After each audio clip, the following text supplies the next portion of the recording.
Tarea 2. La iniquidad y la maldad. Entrenamiento 3. 1. ¿Qué es la iniquidad? La iniquidad. En la Biblia, la palabra iniquidad viene del término awa, que en arábigo tiene el significado de doblar o desviarse del camino. Avon también se emplea como un nombre para iniquidad e indica una ofensa, intencional o no, en contra de la ley de Dios. Entonces iniquidad, según esta raíz arábiga, significa desviarnos del camino de Dios. Encontramos también en el diccionario o viene del NT, Nuevo Testamento, la palabra iniquidad derivada del vocablo anomía, que significa sin ley, y aquí podríamos hablar de anarquía. Esto significa o tiene que ver con hacer lo que cada quien quiere, sin respetar ley alguna. También se emplea el verbo adikia, quien tiene que ver con ser recto o honesto ante Dios en base a su norma de santidad y rectitud. Todas estas definiciones pueden llevarnos a la conclusión de que iniquidad significa dificultad de seguir el camino de Dios, desviándonos de él de manera intencional o no, haciendo algo que le ofende. Es mi tendencia de hacer lo malo, son mis acciones con las cuales infrinjo a lo establecido por la palabra de Dios. Iniquidad tiene que ver por mis malas pasiones, las cuales generaron en nosotros cuando no conocíamos a Dios ni vivíamos en el temor suyo, las cuales nos llevan a dar lugar a las obras de la carne. Es la concupiscencia que el libro de Santiago señala nos lleva a ser tentados. 2. Dios tienta al hombre. En el libro de Santiago, 1:13, la palabra del Señor asegura que Dios no es quien nos tienta, es decir, no podemos decir que Él permite que pasen ciertas tentaciones frente a nosotros, sino que cada uno de nosotros es tentado cuando su propia concupiscencia es atraído y seducido, pero debemos entender que quien está detrás de la tentación, buscando apartarnos del camino que Dios nos indica, es el diablo. 3. ¿Qué es la concupiscencia? Son los malos deseos de nuestra naturaleza pecaminosa, es todo aquello que puede representar una atracción para mi carne, pero que está en contra de los designios de Dios. 4. ¿Cómo son los malos deseos? Estos malos deseos pueden ser: 1.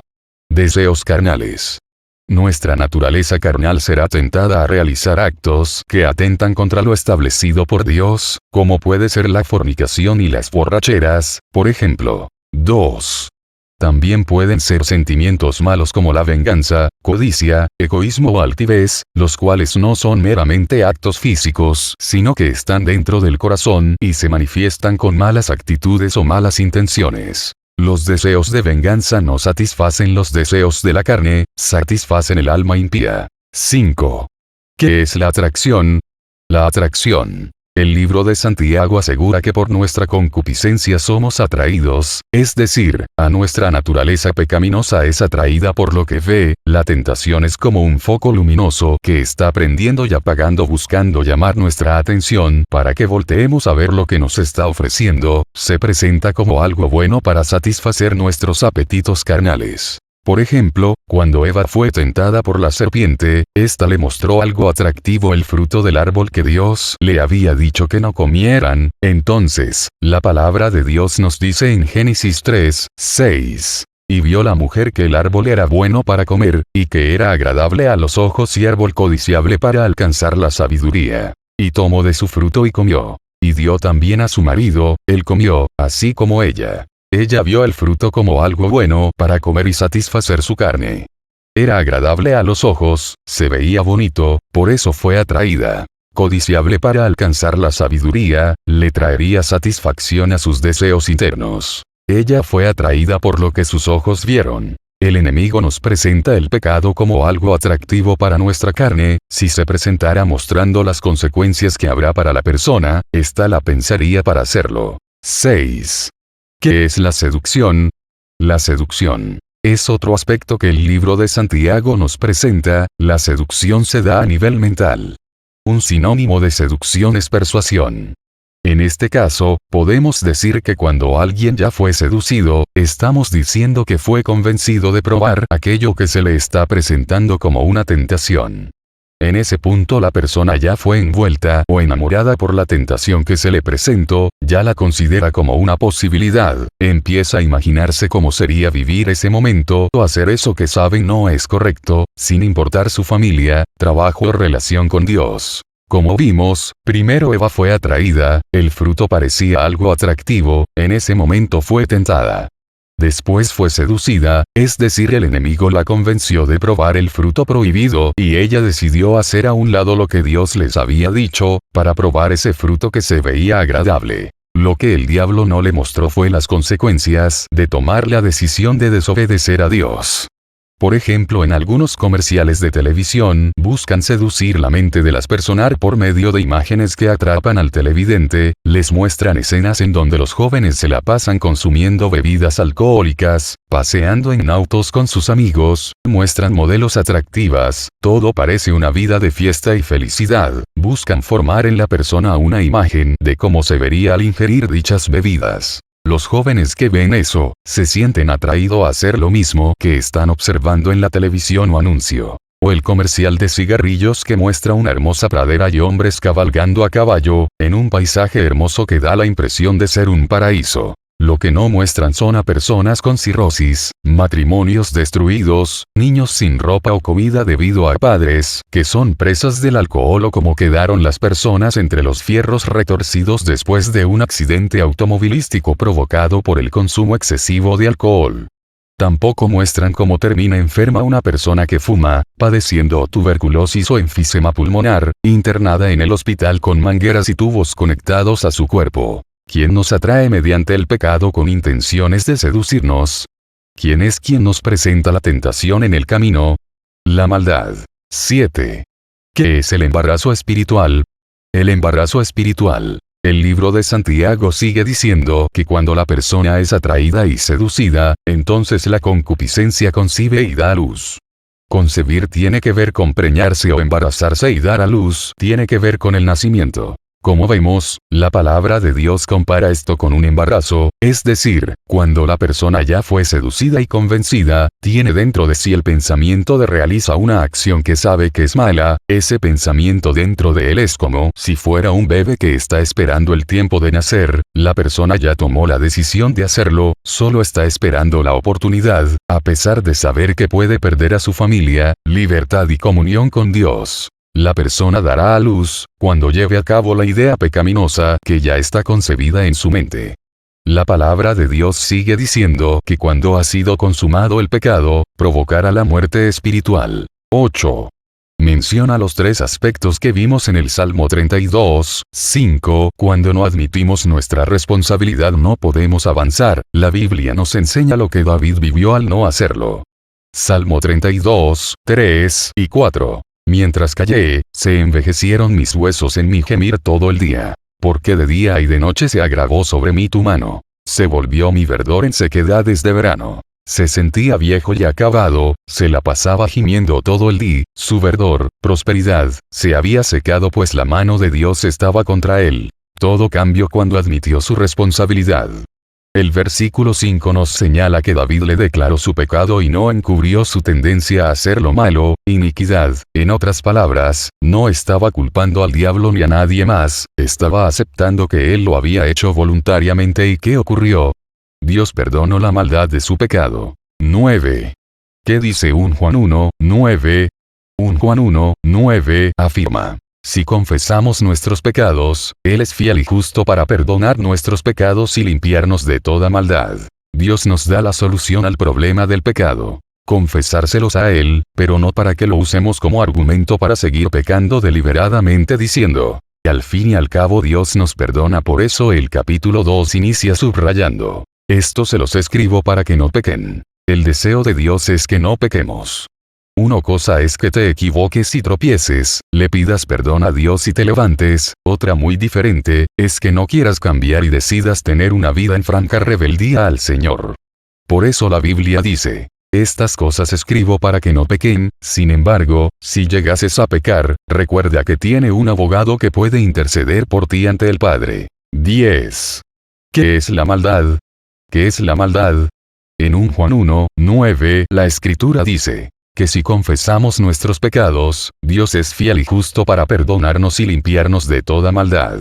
Aquí dice que si confesamos nuestros pecados, Dios es fiel y justo para perdonar nuestros pecados. Por eso debemos confesárselos.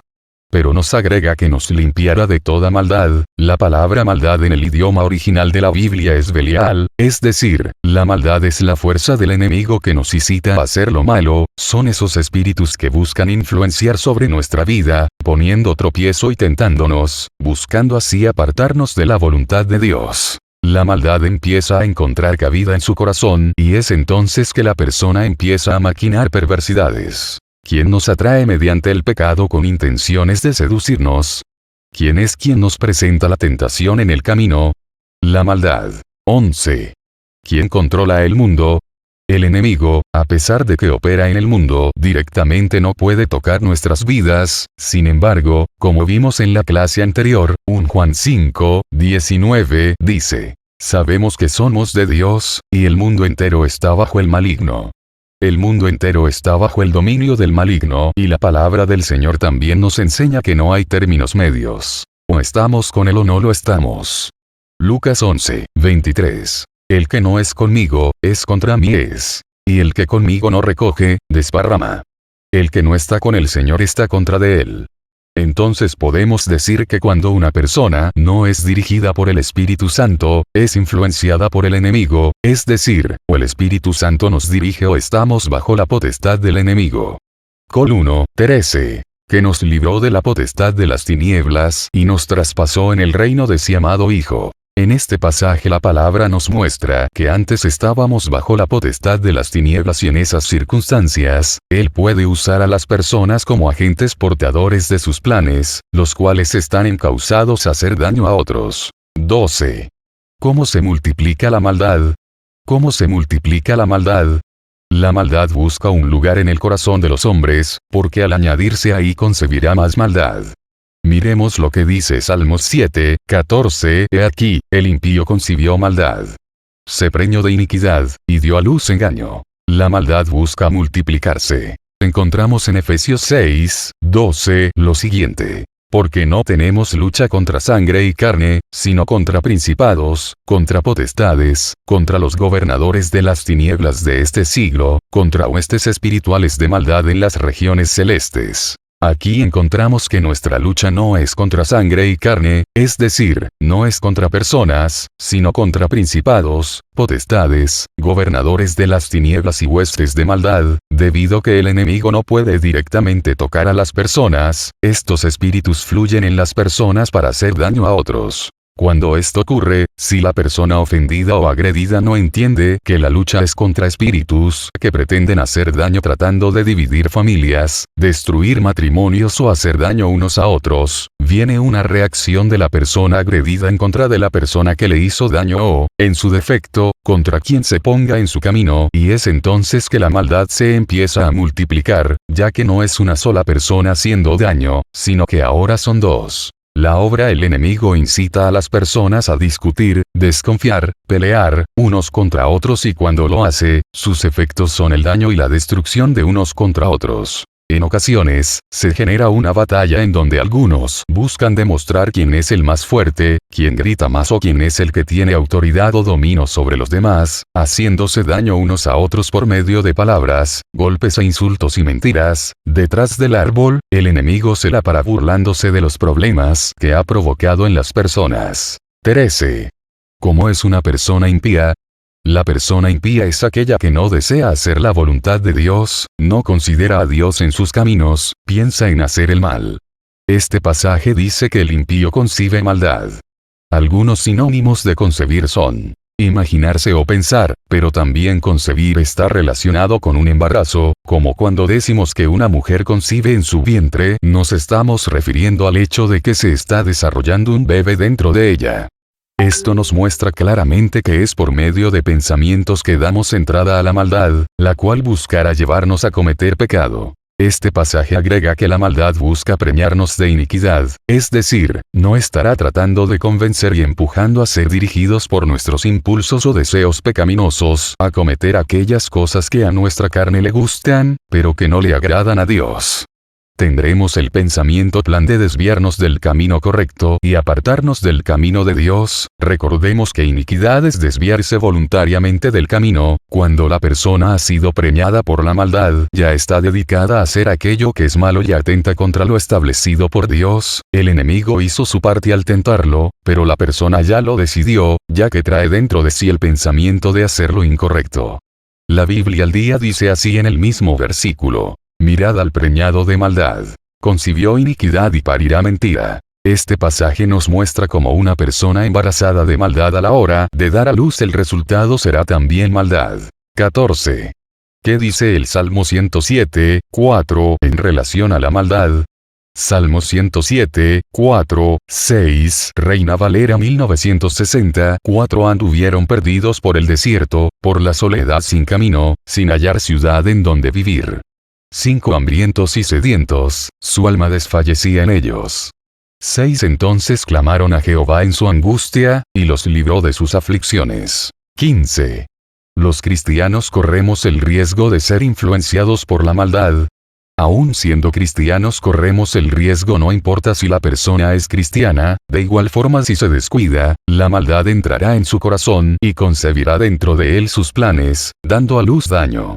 Mateo 24, 10, 12 dice: muchos tropezarán entonces, y se entregarán unos a otros, y unos a otros se aborrecerán.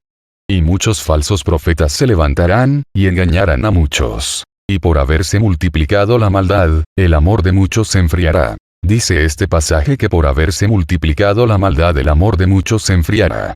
Aquí está diciendo que debido a que la maldad se multiplicó, personas que siguen al Señor se enfriarán. Aquellos que ya se encuentran en el camino del Señor pueden en ocasiones ser afectados por la influencia del enemigo y encontrar tropiezo o ser obstáculo a otros. Muchos encuentran tropiezo en su caminar con Dios, debido a que alguien les hizo algo. Esa persona que parecía ser espiritual no actuó bien y lastimó con sus acciones incorrectas. Agrega este versículo que se entregarán unos a otros y se aborrecerán.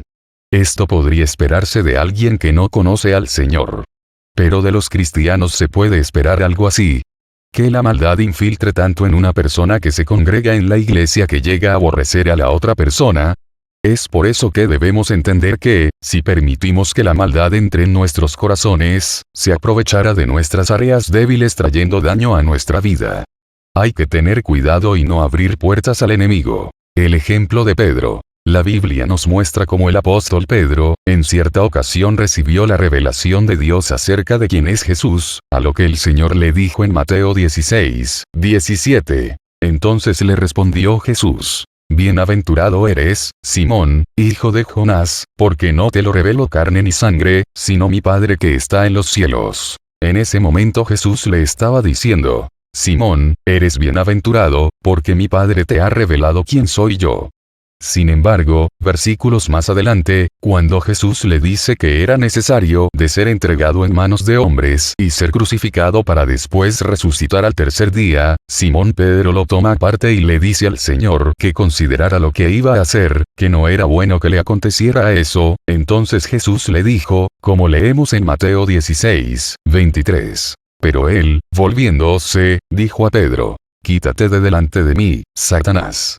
Me eres tropiezo, porque no pones la mirada en las cosas de Dios, sino en las de los hombres. ¡Qué tremendo! Unos versículos antes habían recibido una revelación directa del Padre, sin embargo, ahora, estaba siendo influenciado por Satanás para obstaculizar el propósito de Dios para Jesús.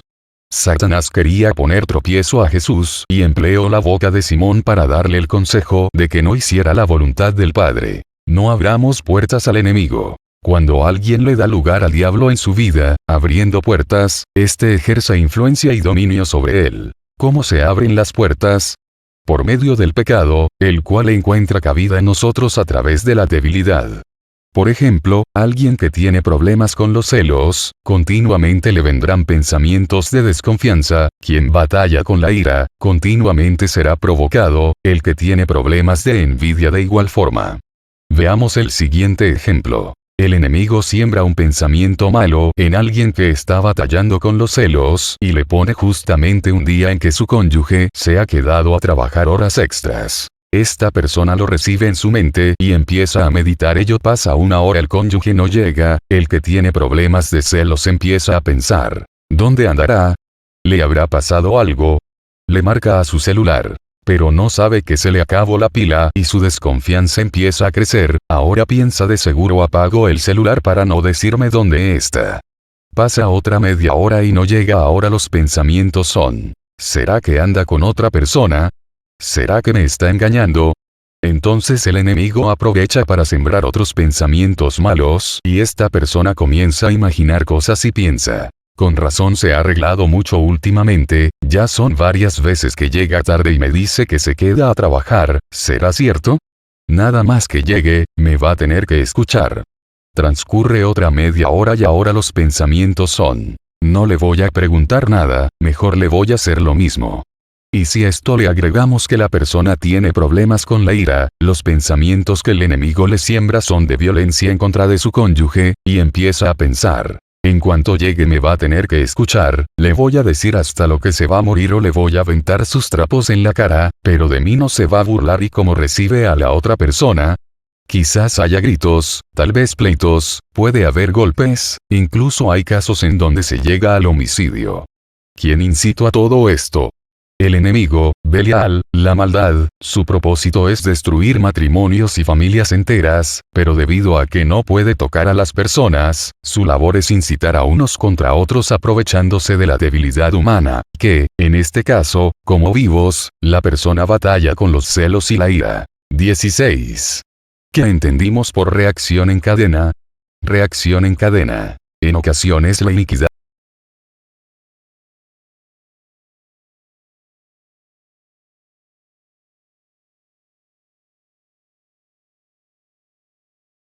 es decir, la tendencia del hombre a hacer lo malo puede tener varias expresiones, llevándolo a una situación a otra. Veamos un ejemplo bíblico en donde una persona tomó una actitud de rebeldía, la cual lo llevó a la envidia, posteriormente la furia hizo lo suyo y finalmente el homicidio se hizo presente. 17. ¿Qué vio con agrado Dios en Abel? Nos referimos a los primeros hijos de Adán y Eva llamados Caín y Abel. Vemos que mientras Abel fue pastor de ovejas, Caín se dedicó a labrar la tierra y, pasado un tiempo, la escritura dice que Caín trajo del fruto de la tierra una ofrenda a Dios. Abel de su parte trajo también de lo más gordo de sus ganados una ofrenda a Dios. Génesis 1, 3, 4. Y aconteció andando el tiempo, que Caín trajo del fruto de la tierra una ofrenda a Jehová. Y Abel trajo también de los primogénitos de sus ovejas, de lo más gordo de ellas. Y miró Jehová con agrado a Abel y a su ofrenda. Notemos que dice que miró con agrado a Abel. Antes de mencionar que miró con agrado su ofrenda, menciona que miró con agrado a la persona, la acción, la actitud que tomó al hacerlo. De la misma forma en el caso de Caín, la Biblia dice que no miró con agrado a Caín, ni a su ofrenda, nos muestra en primer lugar a la persona, antes de mencionar su ofrenda, quizá refiriéndose a la actitud con que la persona dio ofrenda. 18. ¿Qué fue lo que no vio con agrado Dios en Caín? Las ofrendas representan entre las cosas, sacrificios de paz, de gratitud, de expiación de pecados. Con respecto a eso podemos notar que previamente Dios les había mostrado a Adán y Eva la manera en que se hacían las ofrendas. Caín presentó su ofrenda no como Dios le había enseñado, sino como él quiso, lo hizo a su manera. Aquí estamos hablando entonces de una actitud de anarquía, es decir, es hacer lo que uno quiere. Presentar una ofrenda no es malo, sin embargo, hacerlo como a mí me dé la gana, brincándome los principios que Dios me establece por medio de su palabra, únicamente de parte mía una actitud de rebeldía en contra de lo establecido por Dios. Si Dios ya les había mostrado a Adán y Eva cómo eran las cosas, de manera que deberían de hacerse, sin embargo, Caín lo hizo a su manera. 19. ¿De dónde tomó esa actitud Caín? ¿De dónde tomó esta actitud Caín? Como él labraba la tierra, recibió la influencia de rebelión en la tierra que él labraba, pues como ya mencionamos, el enemigo fue lanzado a la tierra y el mundo está bajo su dominio. La raíz de la rebelión tiene su lugar en Satanás, quien se rebeló en el cielo, en el monte de Dios. Sin embargo, debemos tener presente que, aunque estamos en el mundo, no somos del mundo. 20. ¿Cuál fue la petición que Jesús le hizo al Padre en Juan 17, 15 minutos, 16 segundos? La oración de Jesús en Juan 17, 15 y 16 fue: no ruego que los quites del mundo, sino que los guardes del mal. No son del mundo, como tampoco yo soy del mundo. Aunque esta tierra está bajo el dominio del malo, nosotros podemos ser libres de su influencia por medio de Jesús, por lo que nuestra actitud debe ser de obediencia a la palabra del Señor. 21. ¿Qué le dijo Dios a Caín? Después de que Caín y Abel presentaron su ofrenda, la Biblia nos muestra que Dios le preguntó a Caín en Génesis 4, 6, 8. Entonces Jehová dijo a Caín: ¿por qué te has ensañado y por qué ha decaído tu semblante? Si bien hicieres no serás enaltecido, y si no hicieres bien, el pecado está en la puerta. Con todo esto, a ti será tu deseo, y tú te enseñorearás de él. ¿Por qué te has ensañado? Le preguntó Dios a Caín. Otras versiones traducen este versículo diciendo: ¿por qué te has enojado? ¿Por qué andas enfurecido? Caín había dado la ofrenda a su manera, y esto provocó que Dios no lo viera con agrado por su actitud. Ahora estaba enojado. Una versión dice que se enfureció. ¿Por qué se enfureció? Porque Dios vio con agrado a Abel y su ofrenda. Esto puede hablarnos de envidia o celos, y al dar lugar a estos sentimientos, vino otra situación: el enojo. Al respecto nos habla la Biblia, nos advierte que el que fácilmente se enoja hace locuras, y el furioso muchas veces peca, provocando con esto puertas abiertas al enemigo. También la Escritura dice que en la ira del hombre no opera la justicia de Dios. El Señor le sigue diciendo a Caín en Génesis 4, 7. Si bien hicieres, no serás enaltecido, y si no hicieres el bien, el pecado está a la puerta. Con todo esto, a ti será su deseo, y tú te enseñorearás de él. La Biblia en la versión V dice: si hicieres lo bueno, podrías andar con la frente en alto. Pero si haces lo malo, el pecado te acecha, como una fiera lista para atraparte. No obstante, tú puedes dominarlo. Otra versión dice: si hicieras lo bueno, podrías levantar la cara. Pero como no lo haces, el pecado está esperando el momento de dominarte. Sin embargo, tú puedes dominarlo a él. Dios le está diciendo a Caín: ¿por qué andas tan enojado? Haz lo bueno y serás enaltecido y andarás con la frente en alto, pero si decides hacer lo malo, el pecado te acecha para dominarte.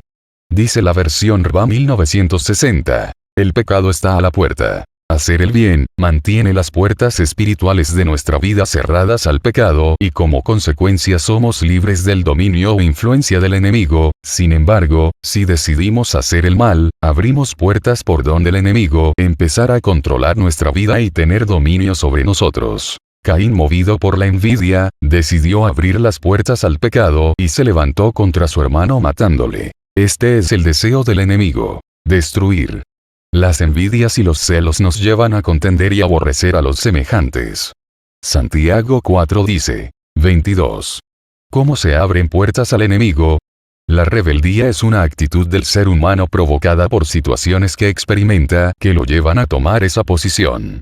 Como vimos en el módulo anterior de sanidad interior, por ejemplo, un joven que manifiesta rebeldía se convierte en una puerta abierta al enemigo, el cual lo comienza a manipular, llevándolo a actuar de una manera equivocada o contraria a lo establecido por sus padres en casa o por Dios en su palabra. Por eso es necesario que Dios sane nuestras heridas y llene nuestro interior para avanzar en el área de liberación, pues si esas áreas internas no son sanadas, serán una puerta que el enemigo aprovechará para traer destrucción a la vida de la persona. 23.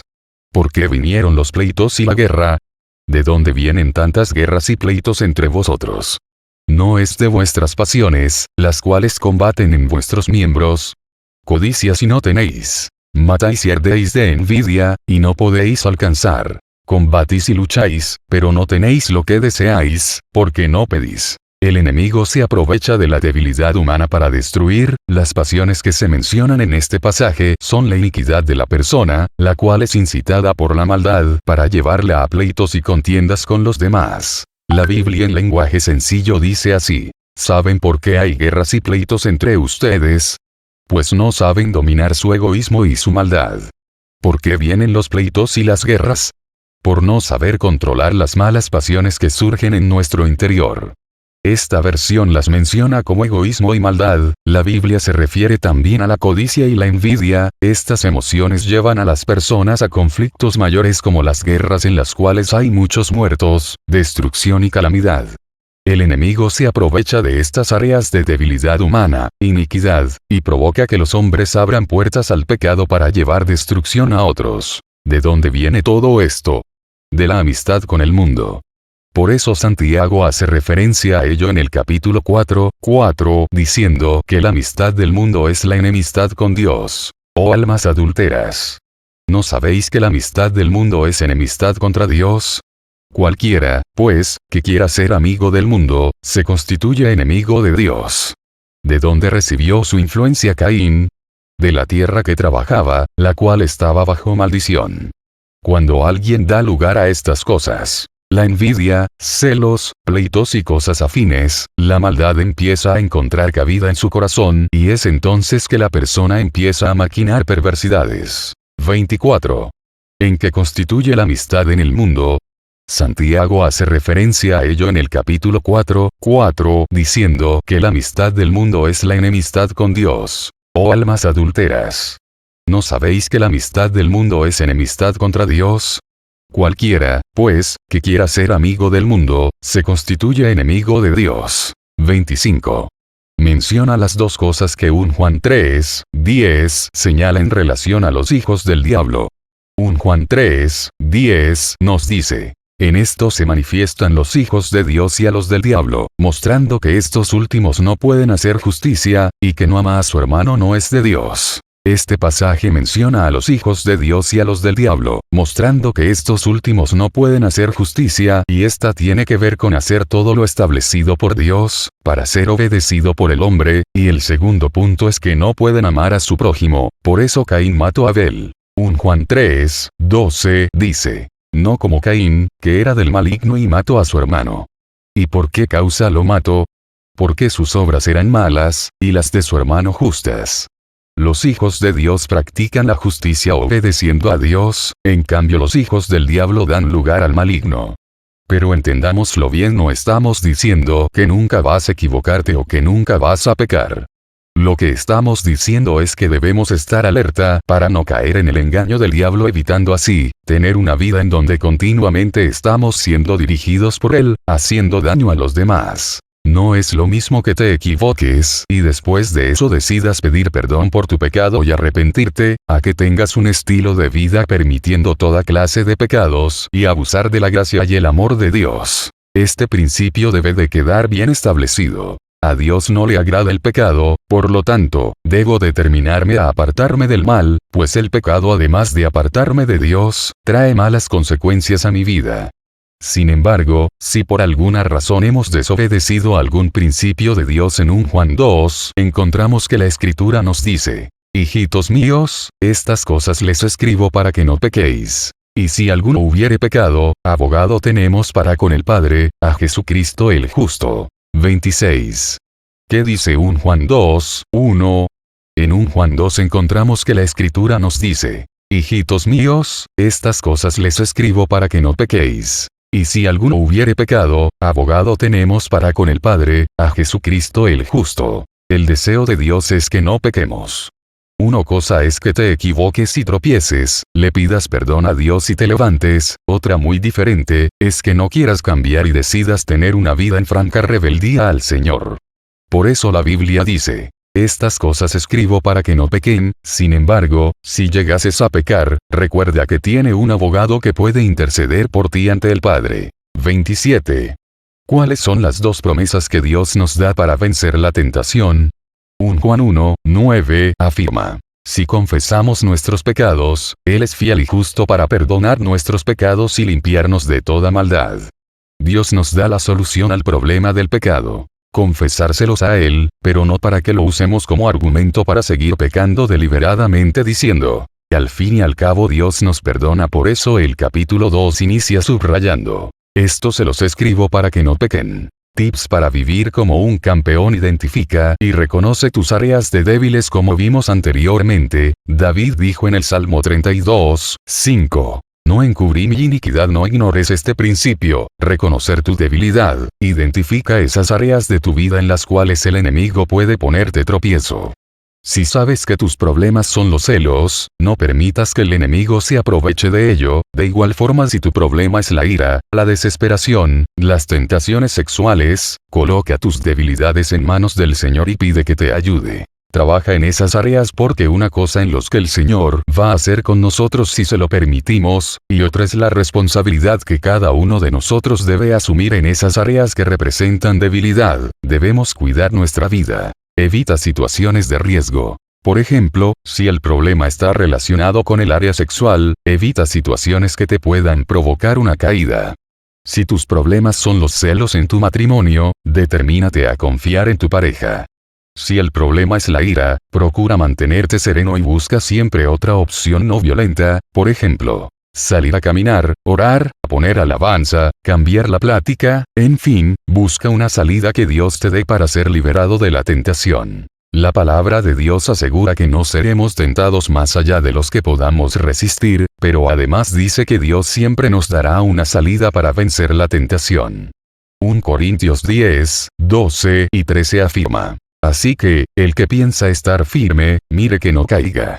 No os ha sobrevenido ninguna tentación que no sea humana. Pero fiel es Dios, que no os dejará ser tentados más de lo que podéis resistir, sino que dará también juntamente con la tentación la salida, para que podáis soportar. Busca esa salida que Dios te ofrece, no te quedes cruzado de brazos, no te hagas el valiente.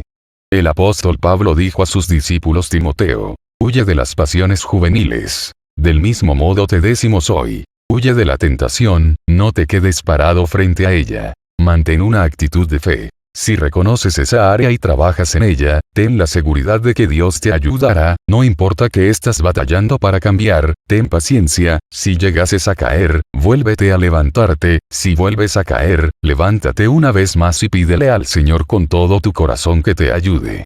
Una debilidad en ti es una oportunidad para ver el poder de Dios manifestarse en tu vida. Dios te ayudará, Él está contigo. 28. ¿Qué dice Santiago 4, 5, 8? Santiago 4, 5, 8 afirma: someteos, pues, a Dios. Resistid al diablo y huirá de vosotros. Acercaos a Dios y Él se acercará a vosotros. Los de doble ánimo, purificad vuestros corazones. Mantente alerta. Pues si ahora sabes que de esa debilidad el enemigo se quiere aprovechar, no le des oportunidad de hacerlo. Prepárate espiritualmente para enfrentar situaciones que podrán llegar a tu vida, pero de las cuales saldrás librado. 29. ¿Qué debemos hacer para vencer la tentación? Según Mateo 26, 41. La palabra de Dios dice Mateo 26, 41, velad y orad, para que no entréis en tentación. El espíritu a la verdad está dispuesto, pero la carne es débil. Para vencer las tentaciones debemos estar alertas, velad, cuidando nuestra mente, corazón y vista. Además debemos fortalecernos por Dios a través de la oración, para vencer toda seducción que el enemigo pretenda hacernos. 30. ¿Cuáles son las armas espirituales que Dios nos ha dado? Fortalécete en el Señor. Si entendemos, como ya vimos, que nuestra lucha no es contra personas, debemos fortalecernos con las armas que Dios nos ha dado para vencer todo ataque del enemigo. Efesios 6, 10 y 11 dice: por lo demás, hermanos míos, fortaleceos en el Señor, y en el poder de fuerza. Vestíos de toda la armadura de Dios para que podáis firmes contra las acechanzas del diablo. Esas armas a las que se refiere son: 1. Andar en la verdad, versículo 14, 2. Tener un corazón de justicia, la coraza de justicia va en el pecho, 3. El calzado del Evangelio, una vida activa en Dios, 4. El escudo de la fe, 5. El yelmo de la salvación. El yelmo es un casco que usaban los soldados antiguos, lo cual podemos interpretar como el hecho que debes tener el pensamiento claro en tu mente del perdón y salvación que Dios te ha dado, que ahora eres una nueva criatura. 6. La palabra de Dios es la espada con la que el Espíritu Santo pelea contra el enemigo. 7. La oración. Si quieres tener una vida victoriosa en Dios venciendo las tentaciones, dominando tu carácter y superando todo tropiezo que del enemigo pretenda ponerte para acabar con tu vida, prepara tu corazón para equiparte con las armas de Dios nos ha dado.